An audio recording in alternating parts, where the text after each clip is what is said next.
आप सभी का एक बार फिर से स्वागत है। मैं हूं मानस पांडे और अगर आपको तैयारी करनी है यूपी पीसीएस की तो प्रीलिम्स मेंस इंटरव्यू 3 स्टेप।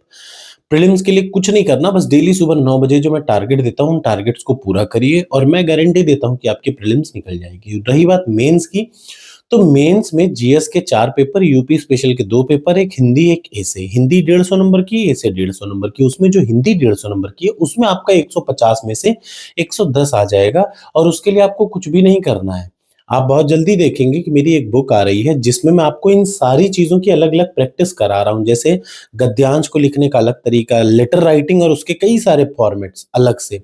अलग-अलग चीज़ों के बारे में पूरी जानकारी मैं आपको दूँगा। तो चलिए मैं शुरुआत कर रहा हूँ। इस सीरीज़ में ये एक प्लेलिस्ट है, इस प्लेलिस्ट में ये हिंदी मेंस की है। मतलब मेंस के लिए यूपी पीसीएस की तैयारी कर रहे हैं तो हिंदी की ये प्लेलिस्ट ज़रूर देखिएगा, ठीक? ये मैं बताता चलूँ, टॉपर्स कोड पे अब आपको प्रीलिम्स मेंस की सबसे बेहतरीन टेस्ट सीरीज़, मेंस की सबसे बेहतरीन टेस्ट सीरीज़ मिलने वाली है। तो आपको पास ऑप्शन है कि आप देखें और इस हिसाब से काम करें। आपके सामने है सामान्य हिंदी 2020 का मेंस का पेपर। ये यूपी पीसीएस मेंस 2020 का जो सामान्य हिंदी का पेपर है, इसमें 150 नंबर में 3 घंटे मिलेंगे आपको करने को। और अगर ऐसा ही पेपर आता है तो कैसे करेंगे, तो स्ट्रैटेजी क्लियर कट होनी चाहिए। पहला प्रश्न होगा 30 नंबर का, मतलब एक गद्यांश आएगा, उसके कितने प्रश्न होंगे? 3 प्रश्न होंगे। इधर देख लीजिए। और पहला जो 30 प्रश्न होगा वो कैसा होता है? 3 प्रश्न है, मतलब ये देखिए, पहला क्वेश्चन जो पहला गद्यांश है उससे रिलेटेड 3 प्रश्न होते हैं। पहला प्रश्न हर बार यही रहेगा कि इसका भावार्थ लिखिए 5 नंबर में। ठीक, पहला प्रश्न हर बार यही रहेगा। दूसरा प्रश्न, कोई प्रश्न पूछेगा, इस गद्यांश को पढ़ेंगे तो आपको एक प्रश्न का जवाब देना पड़ेगा, 5 प्रश्न। और तीसरा सबसे जरूरी, गद्यांश के रेखांकित पंक्तियों की व्याख्या करनी है 20 नंबर का। यानी आप समझिए, एक 20 लाइन के गद्यांश को अगर आपको इंटरप्रेट करना आ गया तो 30 में से 20 नंबर आपके कहीं नहीं गए। और ये बहुत बड़ी चीज होती है। और 2 गद्यांश आते हैं, यानी 30 नंबर का एक गद्यांश, फिर अगला वाला गद्यांश आएगा। तो 60 नंबर के 2 गद्यांश, और आप इन दोनों को सही से अटेम्प्ट करेंगे तो लगभग 40 आप आराम से पा जाएंगे, मेरी स्ट्रैटेजी से करेंगे तो। फिर अगला आता है क्या? 10 नंबर के और 10 नंबर के 2 लेटर राइटिंग आता है। लेटर राइटिंग के लिए आपको बिल्कुल नहीं भागना, मेरी आने वाली बुक में सब कुछ क्लियर कट मेंशन होगा। तो ये है लेटर राइटिंग। उसके बाद अगला क्या? 10-10-20 नंबर हो गया। ये कितना होगा टोटल? 60-20-80। अब 80 के अलावा 30 नंबर का मुहावरे आते हैं। ठीक, 30 नंबर के फिक्स मुहावरे आते हैं। 10 मुहावरे और लोकोक्तियों का सेट आता है। यानी अगर आप पिछले 30 सालों में सभी आए हुए मुहावरे और लोकोक्ति रट डालें तो आपको कहीं भागने ही नहीं पड़ेगा। सब आप सही करेंगे। 30 नंबर फिक्स हैं, कोई माई का लाल काट नहीं सकता। ये कितना हो गया? 110 नंबर कवर कर लिया अब आपने, बचे 40 नंबर। 10 नंबर का आता है क्या? अनुलोम, मतलब सॉरी, विलोम। 10 नंबर का आता है अनेक वाक्यांशों के लिए एक शब्द। 10 नंबर का आता है क्या? वो 5 प्रश्न आता है उपसर्ग और 5 प्रश्न आता है प्रत्यय। और लास्ट में आखिरी 10 नंबर में आता है क्या? वाक्य और शब्द को शुद्ध करना, वाक्यवर्तनी शुद्धि। यानी ये है 150 नंबर में से 110 नंबर आप पाएंगे ही पाएंगे। और आराम से इस स्ट्रैटेजी को रट लीजिए और आपका सिलेक्शन होगा। तो चलिए पहले जल्दी से मैं शुरुआत करता हूँ। आपके सामने जो पेपर दिख रहा है 2020 का पेपर है, ठीक? मैं इसको बड़ा कर दे रहा हूं ताकि आपको क्लियर कट हर चीज दिखे। पहला प्रश्न आपके सामने है, एक गद्यांश दे रखा है। इस गद्यांश को ध्यान से याद रखिएगा। पहले गद्यांश का 3 प्रश्न फिक्स है। पहला क्या? इस गद्यांश का भावार्थ लिखना है। दूसरा क्या? इस गद्यांश से संबंधित एक प्रश्न पूछेगा। और तीसरा क्या? जो रेखांकित लाइनें हैं उसकी व्याख्या करने को कहेगा। फिक्स हो गया ना? 5-5-20, 5-5-20 ऐसे रहेंगे 2 प्रश्न। तो सबसे पहले काम करना क्या चाहिए? सबसे पहले अपनी आंखों के सामने गद्यांश को पूरा रख लीजिए। ये आपके सामने गद्यांश रखा हुआ है, ठीक है? और ये गद्यांश अब आपके सामने ये है, ध्यान से देख लीजिए। ये, हाँ, भारत प्रकृति की संसार में सबसे बड़ी लीला भूमि है। यहाँ ऋतुएं न किसी एक भाग में मौजूद रहती। नदी पर्वत कुल मिला के भारत और भारत के क्या होने वाला है? भारत और भारत के प्रकृति की बात में। और इधर देखिए, प्रसाद और प्रकृति हमें सावधान करती है। रचनाकार मनुष्य की संवेदना का प्रतीक है। कहते हैं पहाड़ और समुद्र को देखने से मनुष्य का हृदय विशाल होता है यदि वो हमारे मन में बस जाए। यानी कुल मिलाकर यह प्रकृति और मनुष्य के बीच में रिलेशन को दिखा रही है। अगर आप सही से देखेंगे ना तो आप एक बार पूरे वीडियो देखिए, एक बार पूरे गद्यांश को पढ़िए। नियम यही है सॉल्व करने का। गद्यांश को एक बार अच्छे से पढ़िए और अपनी भाषा में उसका अर्थ समझ लीजिए। गद्यांश में पूरा पूरा क्रक्स क्या है? गद्यांश का, गद्यांश ये क्रक्स है कि आदमी के और मनुष्य के और प्रकृति के बीच में संबंधों के बारे में पूरा गद्यांश है। एक बार में आपको देख के समझ में आ जाएगा। ये मेंस मैंने दिया था इसलिए मुझे याद है अच्छे से। ठीक, अब आपके सामने पहला प्रश्न आएगा, गद्यांश का भावार्थ लिखिए। पहले गद्यांश को पढ़िए, गद्यांश को अपने भाषा में एक बार तैयार कर लीजिए और बस वही लिख डालिए। देखिए, गद्यांश में लेखक प्रकृति और मनुष्य के बीच संबंधों को समय समय पे होने वाले बदलावों का वर्णन कर रहा है। जिस प्रकार प्रकृति ने भारत को विविधता से संपन्न किया, उसी प्रकार भारतीय कवियों ने भी उसे अपने साहित्य में वरीयता प्रदान करी। पूर्व में कवियों ने प्रकृति के प्रति संवेदनशील और लगाव का सचित्र वर्णन किया, बाद में मनुष्य प्रकृति के प्रति असंवेदनशील हो गया और विभिन्न व्यथाओं से पीड़ित है। लेखक मनुष्य को सचेत करता है कि प्रकृति मनुष्य की सहयोगी है, उसकी विशालता को स्थान दे। अब दूसरा प्रश्न, 5 नंबर में से अगर आप ऐसा लिखेंगे तो आपको 3 नंबर तक मिल जाएगा। ठीक है, 3 नंबर ही मिलेगा, वैसा नहीं सोचिए 5 में 5 मिल जाएगा, 5 में 4 मिल जाएगा, नहीं, 5 में 3 नंबर। दूसरा प्रश्न हमेशा क्वेश्चन आंसर रहता है। आपने सही से पढ़ा तो सीधे सीधे आप इसका जवाब दे लेंगे। और कोशिश करिएगा, याद रखिए, हर प्रश्न के जवाब को लिखते समय इसमें नहीं लिखा, लेकिन आप कोटेशन, जो मैं बुक आपको दूंगा उसमें कोटेशन जरूर लिखा रहेगा।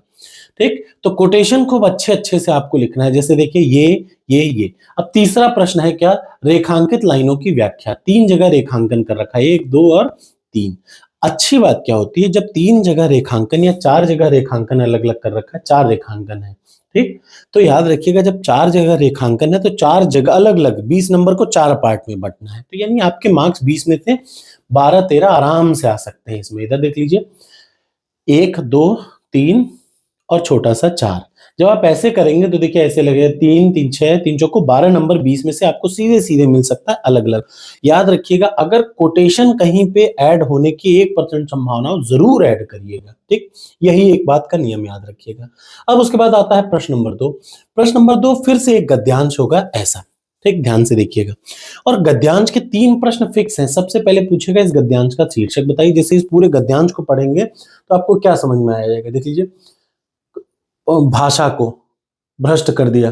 देखिए, भाषा यानी घुमा फिरा के इसमें भाषा भाषा भाषा, जो वर्ड आपको 8-10 बार दिख जाए, मान लीजिए, वो वर्ड को आप शीर्षक में जरूर रखेंगे। जैसे घुमा फिरा के देखिए, भाषा एक जगह, और भाषा शब्द देखिए इधर, और देखिए, अरे हर जगह भाषा, हाँ, भाषा भाषा, ये देख रहे हैं ना। यानी कोई शब्द अगर 4-5 बार से ज्यादा रिपीट हो रहा है, भाषा, ये देखिए हर जगह देख रहे हैं ना, हर जगह भाषा ही घुमा फिरा करके बातें कर रखी है। यानी जो शीर्षक होगा उसमें एक चीज जरूर आएगा, क्या, भाषा। और जरा ध्यान से देखेंगे तो इसका होना चाहिए भाषा का भ्रंश।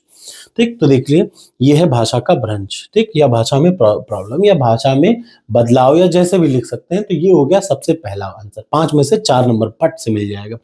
दूसरा प्रश्न है, गद्यांश के आधार पर भाषा की भूमिका पर प्रभाव डालिए। यानी अब आपने एक बार गद्यांश को अच्छे से पढ़ लिया तो आप इसके एक प्रश्न का जवाब तुरंत पट से लिख सकते हैं ऐसे।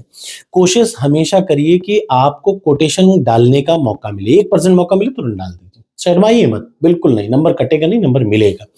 और तीसरा जो सबसे बड़ी जरूरी बात होती है, संक्षेपण। संक्षेपण याद रखिए 1/3 होता है।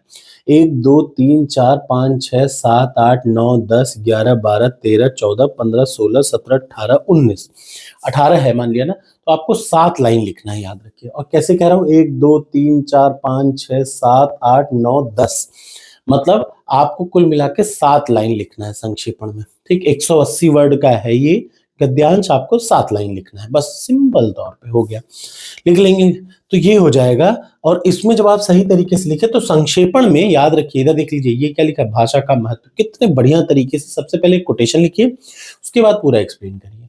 तो आपको लगभग मान के चलिए कि 30-30 नंबर के 2 गद्यांश हैं, तो पहले में अगर 20 मिला तो दूसरे में आपके पास ज्यादा ऑप्शन रहता है 21-22 पाने का। यानी 60 नंबर में कुल मिलाकर के 40 नंबर आपको हर हाल में लेने होंगे गद्यांश से।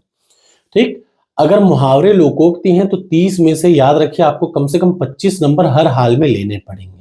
अगर आपको 2 या 10-10 नंबर का आ रहा है, कैसे क्या लिखना है एग्जैक्टली मुझे पता है, मैंने आपको बता रखा है। मैं आपको इसका पीडीएफ दूंगा, एक बुक में बना रहा हूँ यूपी पीसीएस मेंस के हिंदी की, और आप पाएंगे उसमें सब कुछ बढ़िया तरीके से लिखा हुआ है, एक एक चीज को एक्सप्लेन कर रखा है, इसलिए कहीं भागना नहीं है। ठीक, तो देखिए, ये 25 प्रश्न आपको दिख जाएंगे, ये है 40 में से 21 प्रश्न आपको दिख जाएंगे, यहाँ 30 में से 25 प्रश्न आपको दिख जा रहे हैं, यहाँ पे 20 नंबर का आएगा तो लगभग 15 नंबर आपको हर हाल में मिल जाएंगे, आपको कहीं नहीं भागना पड़ेगा। ठीक, अब क्या हो गया, 20, 10, 30, 30, 20, 50, 10 60 नंबर आपको मिल गए। ठीक, यानी कुल मिलाकर के 110 में से आपको 60 नंबर मिल जा रहे हैं। बहुत ज्यादा भागना नहीं है इधर, नहीं सॉरी, 40 20 65, 40 20 25 65 और 10 75 5 80 नंबर। 110 में से 80 नंबर का आपने काम कर लिया। अब बचे 40 में से आपको 30 नंबर लेने हैं और आपका 110 नंबर लगभग आराम से आ जाएगा। यही सिंपल सा सीक्वेंस रहता है, आपको याद रखना होगा। दो लेटर दे रखे हैं, मैं इनके लेटर को बहुत वेरीफाइड नहीं मान रहा हूं जो सामने लिखा है, क्योंकि ये पता नहीं कैसा लिखा है। मैं आपको सही लेटर का फॉर्मेट दे रहा हूं, आपको उसी हिसाब से काम करना है। ठीक, अब अगला देख लीजिए, 10 नंबर के 10 आएंगे विलोम, अनुलोम विलोम। देखिए विलोम, सुषुप्ति का होता है जागृत, पूर्व का होता है पश्चात, प्रसन्न का होता है अप्रसन्न, परकी का स्वकी, महान का तुच्छ। कितना आसान सा, महान का तुच्छ, ज्ञानी का अज्ञानी, लघु का दीर्घ, नीति का अनीति, शोक का हर्ष, विघ्न का निर्विघ्न। निर्विघ्न 10 में से 10 नंबर सीधे इसमें मिल जाएगा। अगर मेरे सामने ऐसा आए तो 10 में से 10 नंबर सीधा मिल जाए। अब यहाँ ऑप्शन क्या होता है जानते हैं, मेंस में यही थोड़ा सा दिक्कत होती है कि प्रीलिम्स में आपको 4 ऑप्शन दिखते हैं तो आपको सही चीज टिक करने का मौका मिलता है, लेकिन मेंस की आपको लिख लिख करके प्रैक्टिस करनी पड़ेगी। तो मैं आपके लिए इसी की प्रैक्टिस सेट भी बना रहा हूँ, आप देखिएगा। ठीक है, अब रही बात उपसर्ग, 5 नंबर का उपसर्ग आएगा और 5 नंबर का प्रत्यय आएगा। 5 नंबर के उपसर्ग में देखिए, जैसे ये क्या है, अपव्यय, इसमें अप है, निष्काम निश, उन्नयन उत, संशय। ठीक, संशय में देख लीजिए क्या दिख रहा है, सम, और लास्ट वाला क्या है ये, स्वागत, स्वच्छ, स्वच्छ में सु। अब प्रत्यय 5 आएंगे, जैसे अपव्यय में अप, देखिए ये तो वो है, अब उसका प्रत्यय आ जाइए। क्रीड़ा में आ, मिठाई में आई, मरियल में इल यल, भिक्षुक में उक और धमकी में ई। अब मैं मान के चल रहा हूं कि 10 उपसर्ग प्रत्यय मिला के 6-7 प्रश्न आपके, 6-7 नंबर आपके सही हो जाएंगे, ज्यादा नहीं, लेकिन ये आपका जरूर सही होना चाहिए, क्योंकि ये एक प्रश्न 2 नंबर का है। ये क्या है, वन वर्ड सब्स्टिट्यूशन, यानी वाक्यांशों के लिए एक शब्द जिसका आदि ना हो, अनादि, व्यय खर्च, व्यर्थ खर्च करने वाला अपव्ययी, सिंपल 2 नंबर मिल गया। बिना पलक झपकाए मतलब निर्निमेष होता है। मरने की इच्छा, मुमूर्षा, ठीक, जिसे दूर करना कठिन हो मतलब दुर्निवार। ये याद रखिएगा, इसके लिए आपको कहीं नहीं भागना, मेरे में जो पड़ा हुआ है वो आपको बहुत काम दे जाएगा, सब वहीं से आएगा। निरपराधी को दंड नहीं मिलना चाहिए, अब ये क्या है, शुद्ध अशुद्ध का है।